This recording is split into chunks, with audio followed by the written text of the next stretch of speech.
Chapter. There we go.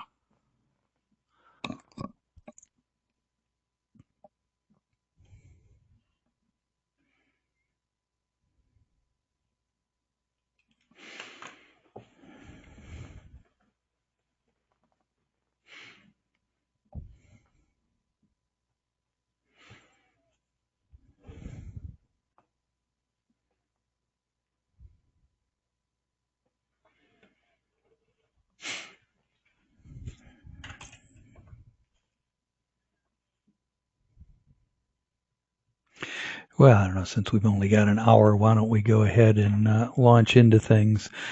I guess maybe I'll take a see quickly if you've got any questions before we actually get started.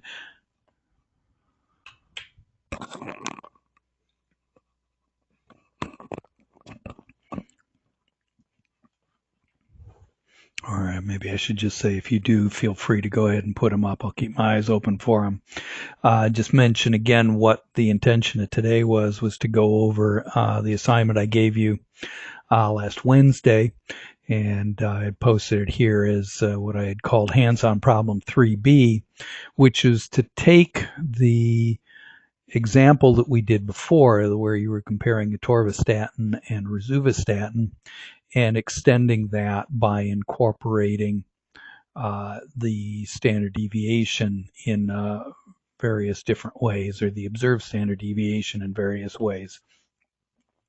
And in particular, I mentioned 3 ways. One was to just use the observed standard error in the likelihood for the sample mean. So in this case, the standard error sort of serves as a covariate of sorts, where it just substitutes in, and we don't actually estimate a parameter related to the residual variation. We just take the standard error itself and use that as the metric. And then method 2 was to model both the sample mean and the standard deviation data. But in this case, we'll assume the same residual standard deviation for all trials, except in the sense that it's adjusted for sample size. And finally, the third one, same idea, but now allowing for some random intertrial variation in the residual standard deviation. And as you can see in here, I cited the as reference points the examples that we had done during the lecture class. So let's go ahead and take a look at those. So we're going to take a look at, recall you did I believe the name of the example was statin hands-on. In fact, maybe remind us of what the original model was here. Let me see if I can scrounge that up real quick. Let's see. Okay.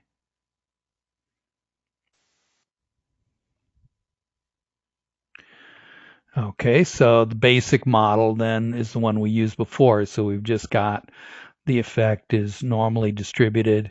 And in the original approach we had used, you can see we had used in our likelihood, we've got some parameter sigma squared divided by n.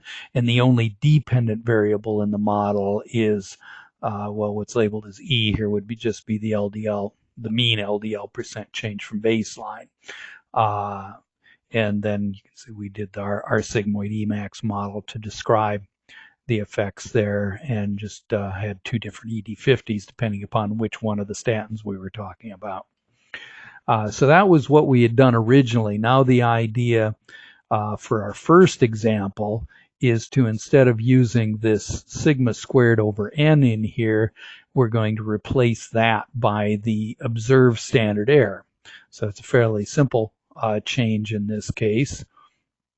So if we go back to our original model that we used for that, and by the way, we're going to go ahead and since we saw that the reparameterization works so much better, we'll stick with the reparameterization using the truncated Emax model throughout here. Let me make this a bit bigger. I was punching the wrong button, and what did I do that I probably didn't want to do? Oh, I see I deleted I think we're okay, are we? There we go. Sorry, here we go. Let me try that again. I was trying to make it bigger. Instead, I deleted some things. Okay, so this was our original model in here, the original WinBUGS model for this, where we've got our likelihood here that matches what we were looking at on the equation, and our precision in this case is adjusted for sample size here, where this quantity here, this PCLDL precision, was a parameter to be estimated, and for that we had to specify a where do we go here, a prior distribution on that parameter. So that PCLDL precision is going to be an estimated quantity. The corresponding sigma matching what you looked at in the equation is calculated right here. Well, that's what we did originally. What we're going to do now is replace our precision here with our observed standard error. Or actually, we're going to turn it around. We're going to have to take the way it's reported in the data, as you recall, was as standard errors for our percent change in LDL. What we're going to and we need to convert it to a precision, so we're going to have to calculate that from the standard error. Well, that's just going to be, we can just replace the value we have here, whoops, over, and I got to remember the abbreviation I used for it. I think I used SEPC. Did I use a capital L? I don't think so. I won't swear to that. We'll check on that in a minute here to make sure it's actually going to work. So we're going to just take that and square it. Here I'll be lazy and just do it as a multiplication. I could also use that POW function and to do the squaring. Okay, so that would put it in terms of a precision. And then we'd have to get rid of the prior where we're calculating it down here. And let's see, I think that's the only changes I need to actually make to the model to make it work. And then we have to make some changes to the script to make sure it runs okay. So we'd have to go in and let's make this bigger too.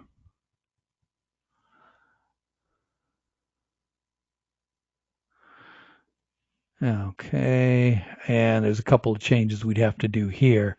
Actually, there's first of all, we'd actually have to pull in, well, there's a couple of things. One issue we have, if we go back and take a look at the data set for this. Just go ahead and open it up here in Excel.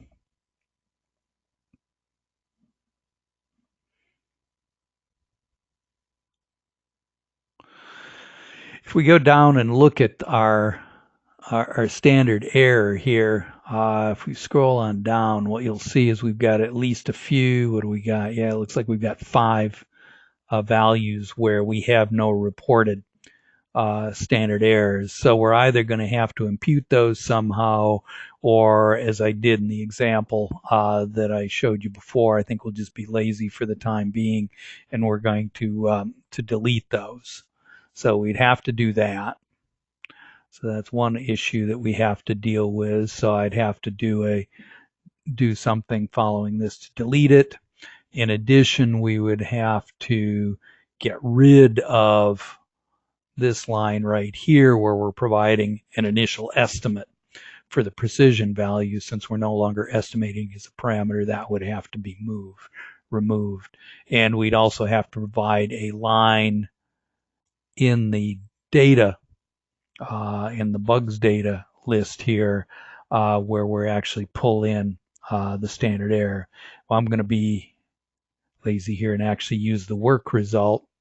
And if you haven't already seen an email I've sent, well, I didn't send, I posted sort of the worked versions of all of these for each one of the 3 cases I mentioned, and they're posted on the course website. And let's go ahead, and I'm just going to pull up the result here rather than typing the changes and probably making errors. Okay, this is going back to the model, and hopefully this should match more or less what I typed a moment ago.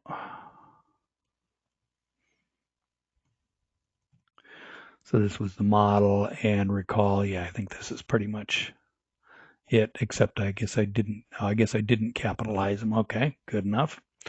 So that's what we had done before. I guess I forgot I had changed the name and dropped the I as part of the name. So I had gotten rid of that too. I suppose that was an unnecessary change. And now let's go to our R script.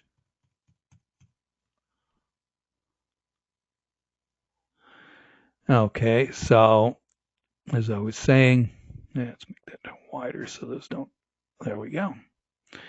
So the first thing I mentioned is if we don't impute values, I've got to go ahead and remove the records where we have no standard error reported. So that's all that's going on in that statement. And then I introduce, the line right here where we actually bring in the standard errors as data. And if you look, we've lost a line in here where I provided an initial estimate. And the only other change that needed to be done, which I didn't show you, is there was a sigma listed in the parameters to plot, and that was also removed. Unfortunately, bugs can be annoying, and that sometimes it will throw errors for things that are kind of innocuous, and if you didn't delete that, it would have caused an error. That's basically all the changes that you would need in order to run this. I think, yeah, I can't think of any other changes off the top of my head. So that would allow you to run using the observed standard errors.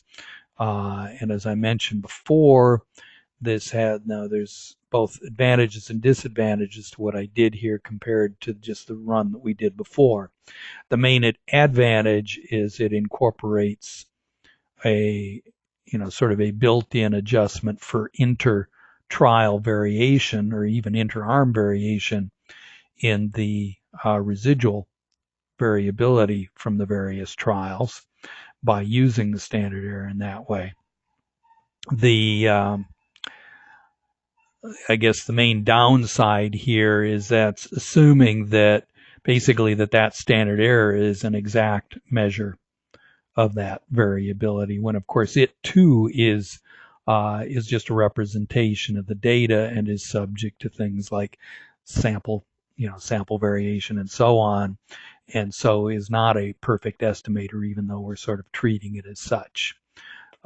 So again, it's got its pluses and minuses, and as we saw, if you don't have the values reported, you have to find some method. You've either got to take them out. So we've actually lost the information from some of the mean data here that's no longer, that we've deleted. So maybe more ideally, I should have used some imputation strategy to deal with that. So anyway, if you go ahead, you can go ahead and run this. In fact, this one doesn't take very long. I can go ahead and fire it up here. I don't think I have an R session open. No, I don't. Go ahead and open one.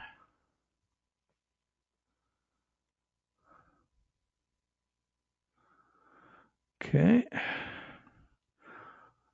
Let's see. Yeah, it'll run.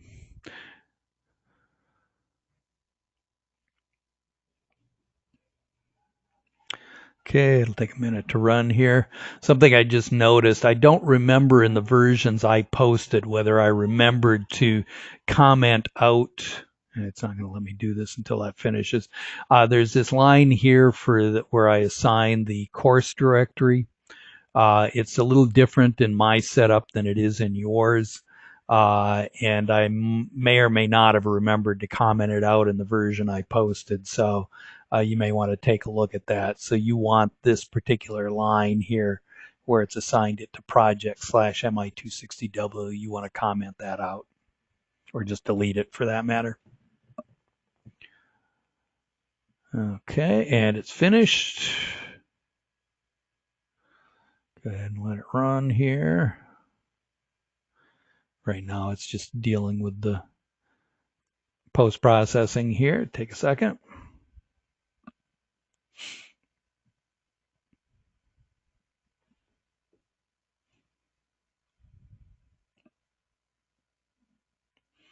Actually, we can go ahead and, there we go. Looks like it finished. So we've got it in here. And actually, if you look at this, you're not going to see anything a whole lot different than what we saw before without using the standard error as part of this.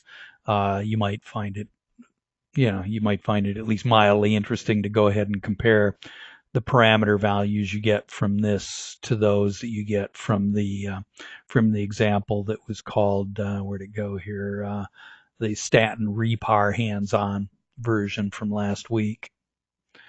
Not a whole lot to look at that's different. What you should probably find is just subtle differences in the parameter estimates and in the predictions. I wouldn't expect a whole lot more than that. So in fact, I won't even pound my way through those because they're not going to look much different. Okay, so that was the first case we were going to be looking at. The next one was to go ahead and model the standard deviation, but not model intertrial variation in that standard deviation. And recall, let's pull up the slides. So if we go, so recall the approach that we're going to use for that then to describe, we're actually going to convert those standard errors to the sample variance in here.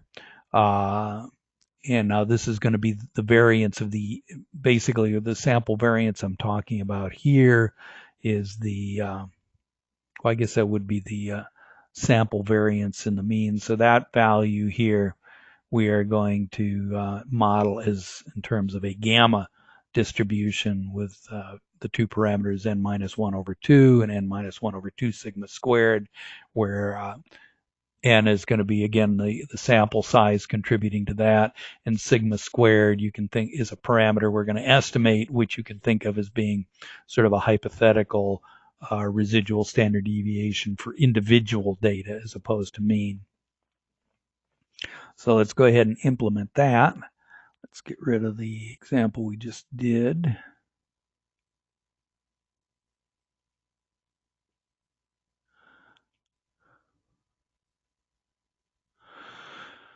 Okay, and that one I posted and called statin SD trunk Emacs.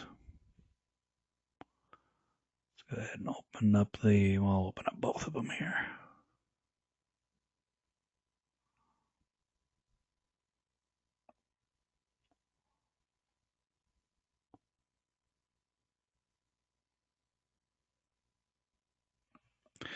Okay, so here's the WinBUGS model. Again, most of it looks pretty much the same as the original, statin repar hands-on example. The main difference, in fact, well, actually, a lot of it, even this part of the likelihood for the sample mean is the same, but we've now added a component here for the sample variance in here, and again, that's our gamma with two parameters here. I just called A var, B var in here, and they are being calculated down here. So here's our n-1/2, and here is, well, this is equivalent to n-1/2 times sigma squared, but sigma squared is the same as 1 over the precision, or if you prefer, precision is the same over 1 over sigma squared. So we're multiplying our single value precision component here. So that's basically our 1 over sigma squared in our model. So that takes care of those. In addition, well, this line actually is the same as we had before for the precision associated with a particular mean adjusted for the appropriate sample size. So those are the core differences there. And let's see, that's right, we're introducing a new dependent variable, namely our sample variance, but we're not introducing any new parameters at this point. So if we go down to if we go down to the priors down here, you'll find that this is actually identical to what it was for that, again, the Stanton repar hands-on example. So we really only had to add in our sample variance in here, which we're going to pass as data, and calculate the appropriate parameters associated with that. And then the R script, okay, the key differences here is we need to pass the sample variance as data. And here we're calculating that variance from the standard error here. So we're taking the standard error, squaring it, and then multiplying it by the sample size to get the appropriate variance term. So that's the one difference in the data. The initial estimates don't change. So for running the model, that's pretty much takes care of it. The one thing I'll remind you of is, now recall we do have some missing values for the sample variance because we have missing values for the standard error. What will happen is those will get passed as missing variables, or in terms of R, they will get passed as NAs. And that's okay. It's okay to have an NA on the left-hand side of your likelihood, in which case, in a sense, it's no longer a likelihood, and what happens is it just treats it as a simulation, so that's it doesn't hurt, basically. You could even use those simulated values and capture them. For our purposes, we're going to capture the equivalent simulation down here when we generate our posterior predictions. So we're actually not going to make use of those as they get generated up here. But on the other hand, what we've gone through is a process where we can still have the missing values. In effect, they're being, in a sense, they're being imputed because all of the other observed values are contributing to this PCLDL precision value, which in turn shows up in the likelihood for our for the mean, for the sample mean. Okay, let's see. Trying to think if there was more to tell about the model itself. No. Okay. The only other part that's different in the R script is when we go down. Well, let's see, there's up here. Sorry, moving too fast. Let's see. Oh yeah. So up here, the parameters don't change, so nothing under parameters to plot varies. But what does change is I add in this term here to capture the posterior predicted values for our variances. We can use those as part of our model diagnostics. And later on, when we go down to the bottom of the script here, okay, good. Where to go here? We will take advantage of it.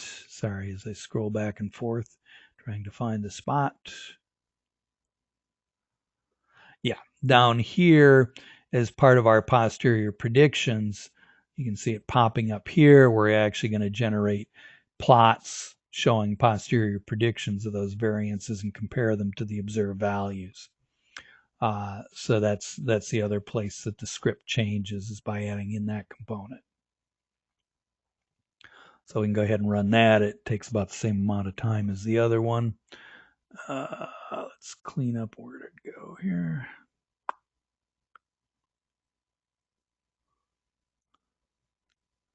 Shrink that there. There we go. Let's get rid of all that junk here. Assuming I did this correctly. Oh, I need to check if... oh, I did comment that one out. Here, I gotta make it right for my setup. Okay, I'll go ahead and let that run.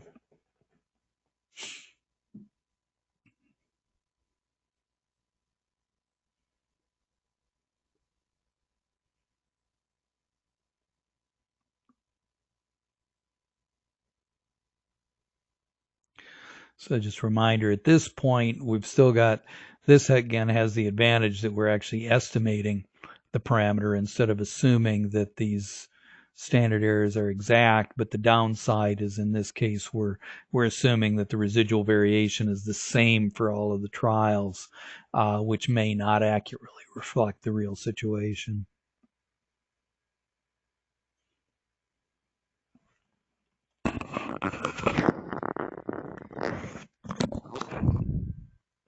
Okay, finished with no glitches there.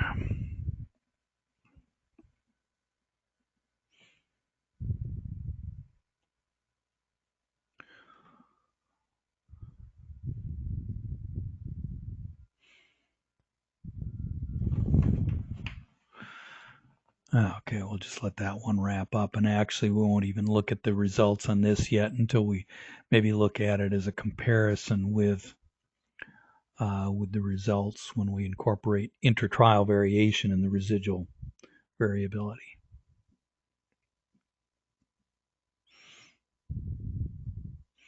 Actually, maybe the one thing I will show which is new is, let me find the okay, the posterior predictions. Here's our posterior predictions for our residual standard deviation in here. And as you can see, though we've got a fair amount of heterogeneity in the observed ones, the predicted ones are more or less the same with different widths in the bars, largely due to differences in sample size. So, and this is for the atorvastatin, and same story for rosuvastatin in here. So that's what our posterior predictions look like, and we'll have a chance to compare that with what happens when we incorporate some inter-trial variation in it. Okay, so let's go ahead and knock that away for now.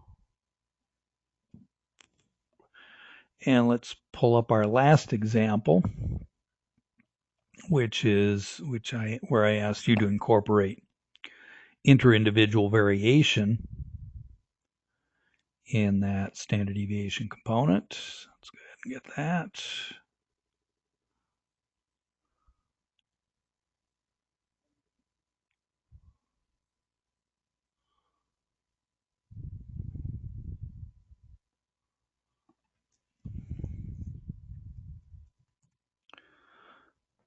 Okay, so got a couple of things going on in here. So the approach I used is the same one I used in the example I showed on Wednesday here. What did we call that? I guess it was like statin gemcitabine SD trunk Emax 2 or something like that, where I modeled the inter-individual variability in the residual standard deviation as log normal. So that's what's going on in the line here. So we're just taking the log of that standard deviation, and that's normally distributed with some mean and precision, and we'll have to set some priors on this log SD PC LDL mean and the PCSD PC LDL precision term here. Here I'm just taking the exponential of that to get the standard deviation directly. So I'll do that. Since we're likely to be interested in getting both individual and population predictions, and again, just a reminder in our context that individual, we mean individual trial, not individual patient in this instance. to get the population prediction, we need to do a simulation of the values, and that's what I just stuck a pred on the end of that, and again calculated the corresponding standard deviation here. Go down, our basic likelihood equations look pretty much the same as before. We start seeing some differences when we go down here. Let's start with the A-var and B-var components here, so that our parameters of our gamma distribution. The first one is just as before, the n-1/2. But for the second parameter, where normally you would see like n-1/2 sigma squared, and of course our sigma squared is now, you can think of it as like a sigma sub I squared, because there's now going to be a trial specific value for sigma squared. And this SD PCLDL is the sigma that we're interested in, or the sigma sub I, if you like. And to get the sigma that's appropriate to the ith trial in here, actually it's not the ith trial, it's the trial in which the ith observation was observed. I have to use this again, this nested subscripting here, where I take the trial value, which again is an integer that we pass in as data, that takes on values from 1 to n trials, and I square it. So that'll grab the trial specific value of that. I square that, so that's my sigma squared, and we get our second parameter there. And we do something similar here in the case to get the precision associated with the mean. So I've got, again, that's just going to be n over sigma squared in this case. And again, it's the same sigma squared we just talked about. Again, those all get substituted back up into the likelihood functions here. In addition, they show up in the our posterior predictions here, our so-called individual predictions, or our predicted values for new observations in the same trial.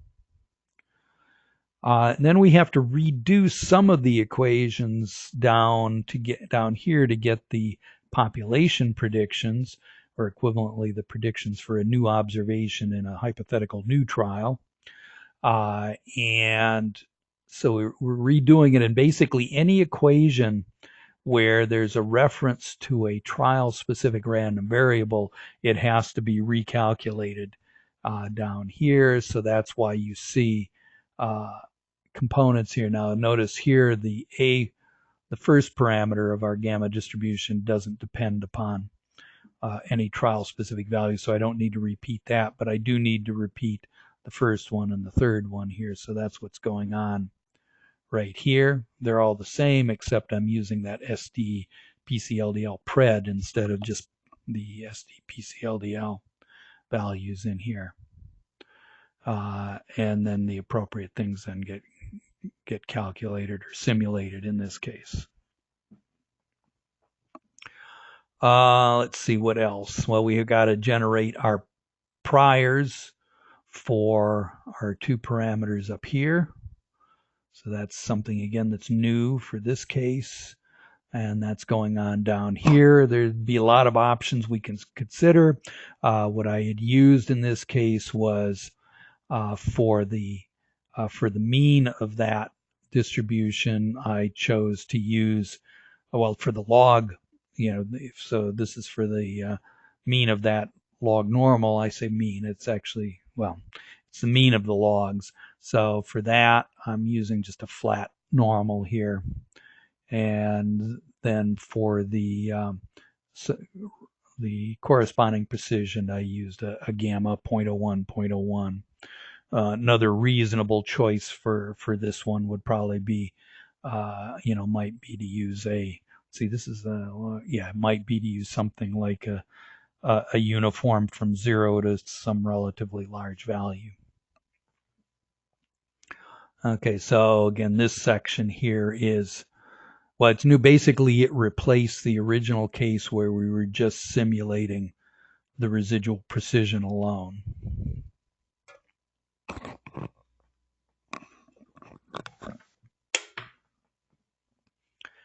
Let's see, anything more to tell here? I don't think so. Let's take a look at the R script.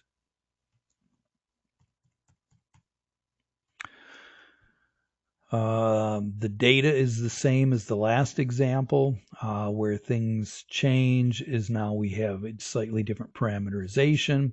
So we have to provide initial estimates for our new parameters, basically our mean and precision associated with that log normal distribution of the standard deviation. So you got a question or comment here. Let's take a look.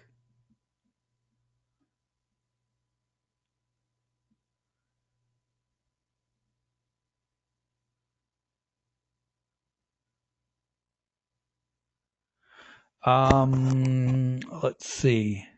I'm not quite sure what's being asked here. So, because you're talking about testing the heterogeneity, and so maybe I need to clarify. Are you thinking back on some of the things that Jonathan may have spoken of?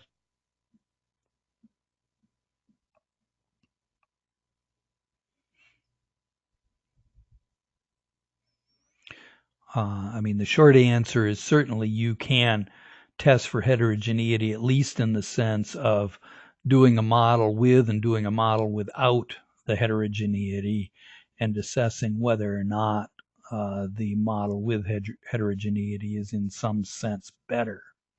In fact, we will talk a bit about that in a minute here. Oh, the using the Q. You know, I never thought about whether that would be applicable in the case of the residual, where we've got the residual variation. Short answer is I don't know. I'd have to look back at those particular tests. The approach I tend to think of, again, is more on the order of going ahead and doing, basically you do a model that incorporates the heterogeneity and one that doesn't. And assess whether or not the improvement is in some sense significant.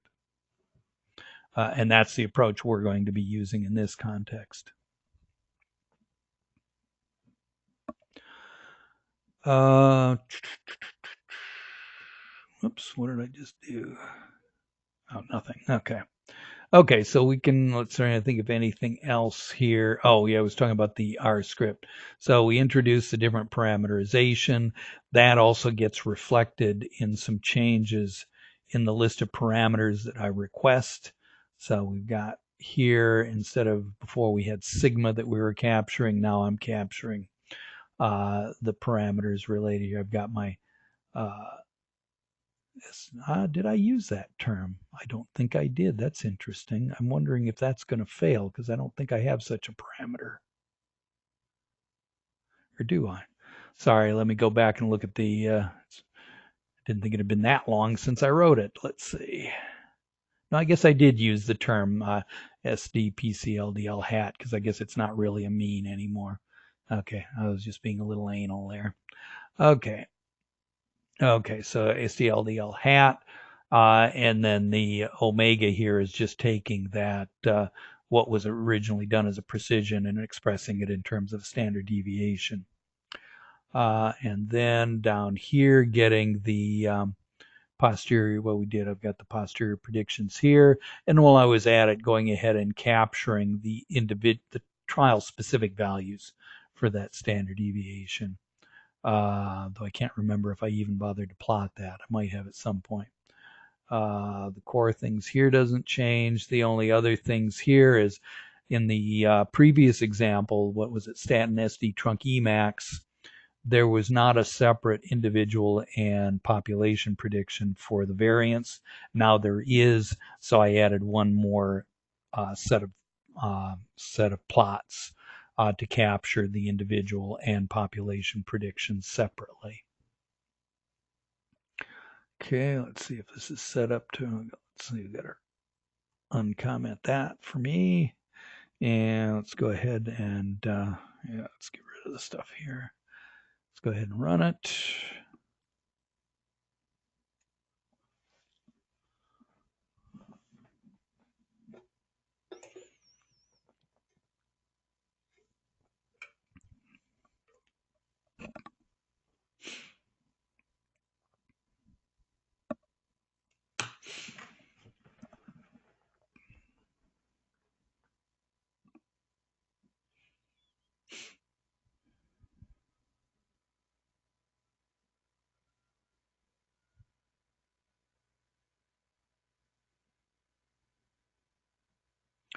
Probably takes a few seconds longer than the other case, but shouldn't take much more than that.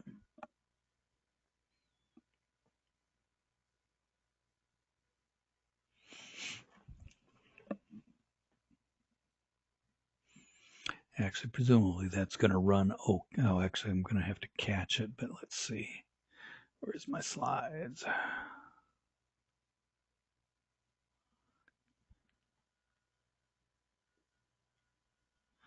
Okay, we'll come back to that in a second.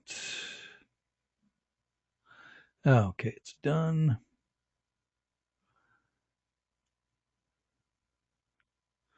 Okay, we'll let that finish making its things. While it's doing that, I was going to just go back to the couple of things I had mentioned on at the bottom here, and when I gave the assignment, one was to compare the results of the three models, and and I guess get you starting to think about how you might compare them. And I asked an explicit question here about, is it appropriate to compare the Model 1 results with those of Model 2 and 3 using quantities like the deviance information criteria or mean deviance? Why or why not? And actually we did sort of go through that in class for the examples I did on Wednesday. And the one thing I had pointed out for you to capture here is that with Model 1, the main reason you can't simply use those, there's actually a couple of things going on. One reason why you cannot use DIC or mean deviance, at least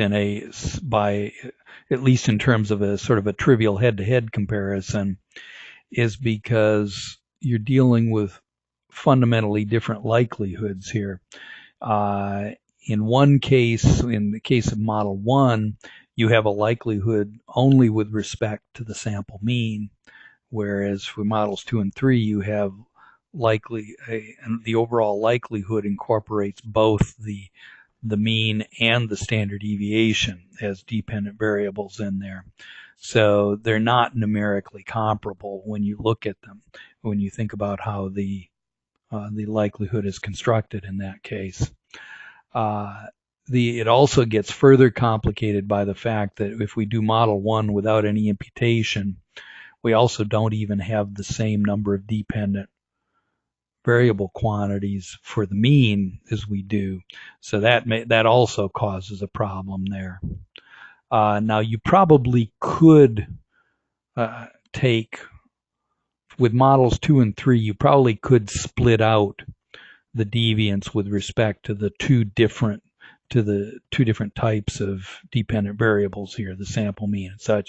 And you could probably take like the mean deviance for the sample mean alone and compare that to the mean deviance for the sample mean in the case of 1, if you had the same number of observations. In other words, you couldn't do it if you excluded the ones for which the sample variances were missing. So there would be ways of doing that, but you'd have to do that carefully. 2 and 3, on the other hand, are completely comparable, and it is appropriate to use DIC and mean deviance as a basis for doing those comparisons. So let's, presumably that we've finished here. Let's check. Looks like it. So let's do a little bit of comparing here. Let's start out maybe with some visuals here that might be worth looking at. Let's see here. So, particularly, let's focus on the last two examples we did. Let's see if I can pull up. Get the right. Actually, you know what we can do? Let's go ahead and pull these up as like PDF volumes here.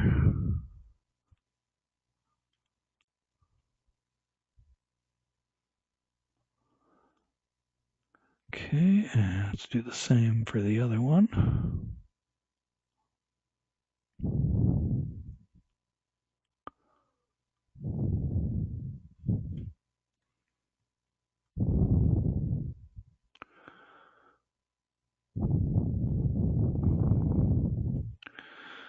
Okay, let's.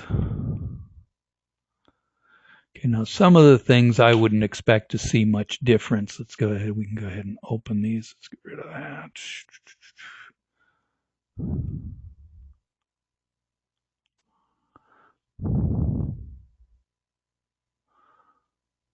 Let's start out just looking at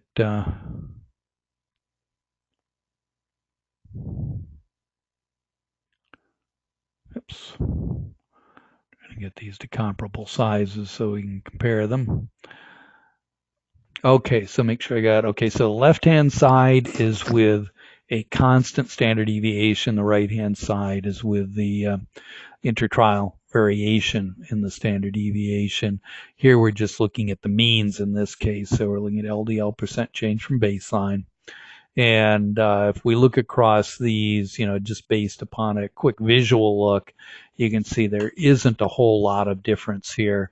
The confidence bounds here, the credible intervals, I think they're slightly narrower on the right-hand side, but not by a humongous amount.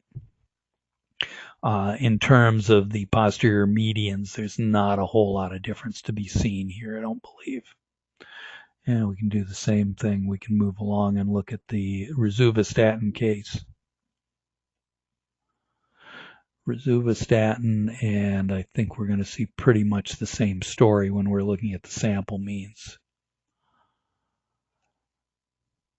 Now, if we look at the samples, these are the population predictions. Now, recall in the when we're looking at the population predictions for the case where we have no intertrial variation, population individual predictions are synonymous when we have no intertrial variation. But when we do, here we've got the individual predictions. So, of course, what we see here is when we're assuming that the residual variation is the same. Of course, the predicted values are more or less the same here, again with credible intervals that vary mainly due to sample size. In here, we get the overall, the sort of the general trend of the value, but we're unable to capture any trial-specific components, whereas we can see we do capture more trial-specific estimates here. And for this parameter, we are looking at substantially narrower credible intervals for most of these. And again, posterior medians, you can see that come close to capturing the data with probably a certain degree of regression to the mean.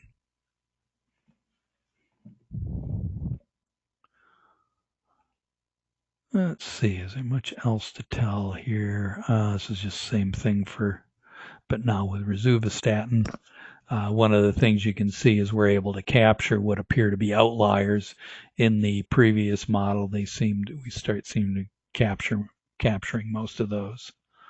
I don't know that there's not a whole lot more there to see on those. So, we're able to describe we appear to be able to describe that. Now, of course, maybe we're doing that at the cost of some overfitting.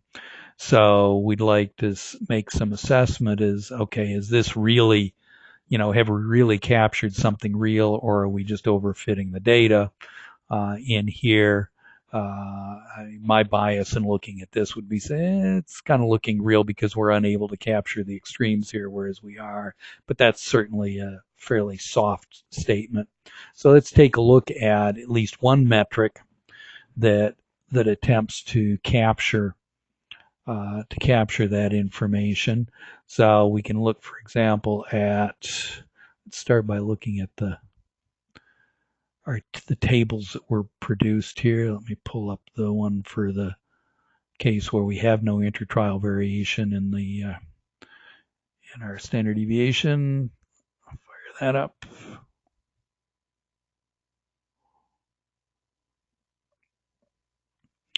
What I was interested in looking at is the deviance value here, and let's do the same thing for our other model.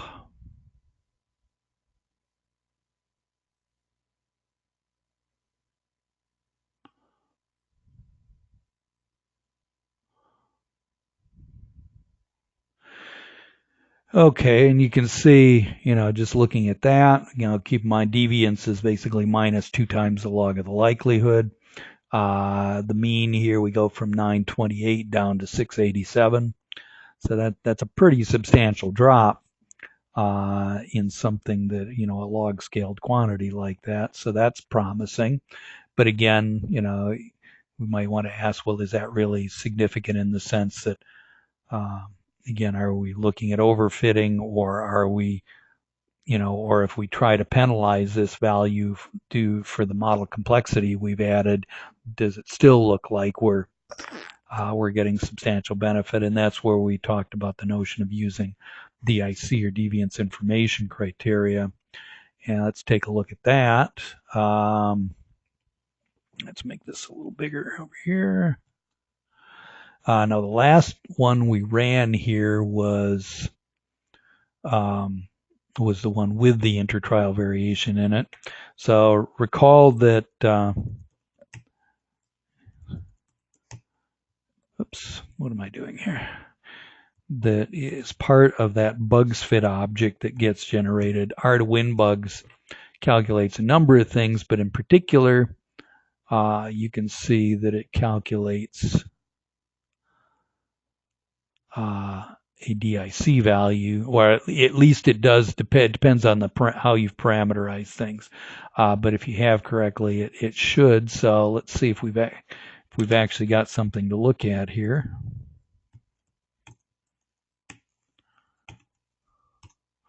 Okay, well it did. You can see it's a bit bigger than the value that the 686. It's been penalized for for sort of the virtual number of parameters that are in here. So it ends up being 712. Well, let's take a look at the other one. We're going to have to pull that up. So let's go to back to our R script. I'm actually going to have to pull up the R script for the other one first. Let's see.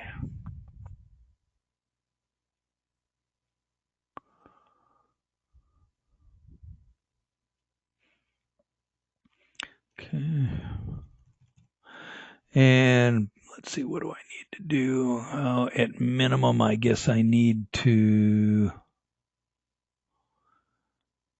Yeah, that's probably overkill, but let's go ahead and pull up that much of it. I was just going to run that much of it just to make sure I've reset the necessary things so that I can come down and use this line right here. Recall that will pull up the corresponding saved value of that bugs fit object.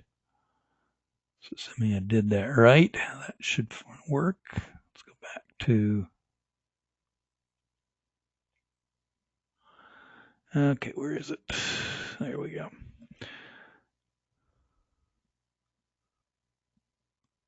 Oops, I did something wrong. What did I do wrong? Let's take a look again. Oh, I commented that out. That's my problem. Oops.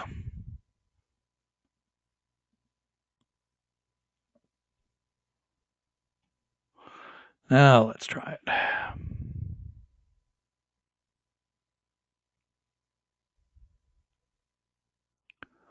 Okay.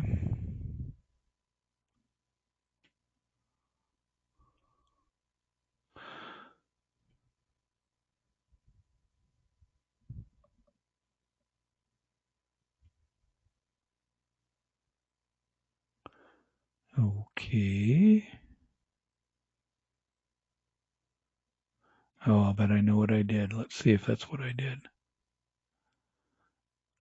Yeah, I needed to run this last line here, which I failed to do.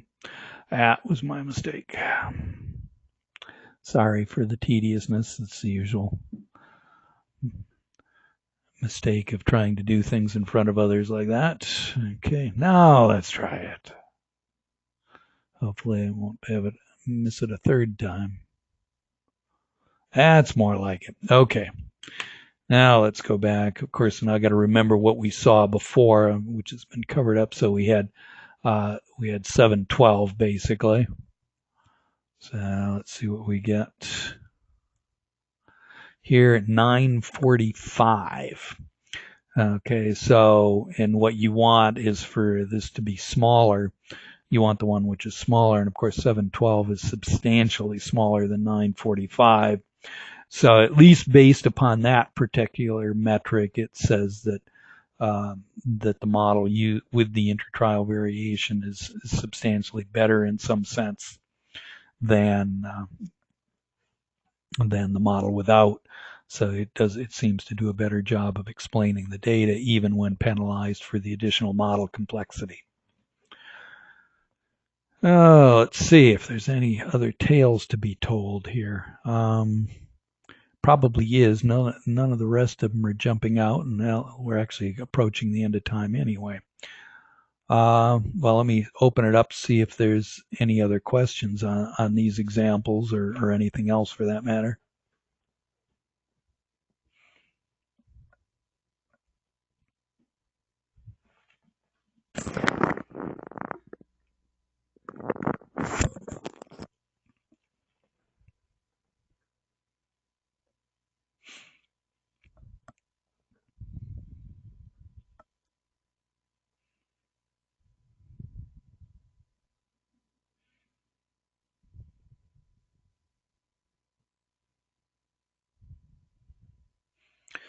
Okay, nothing yet, but I'll stick with you for a minute and just mention where we're going to be going this coming Wednesday.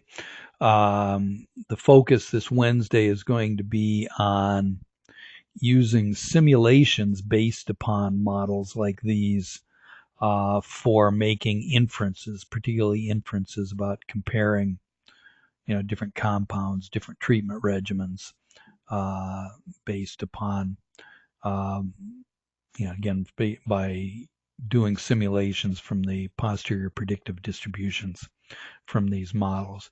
And we'll be looking at both models like these, which are generated by fitting aggregate data. We'll also talk a bit about how do you do similar types of inferences if instead you've got a model that was originally built from individual data, which has some of its own issues if you want to employ it for essentially the same purposes we use this sort of model for.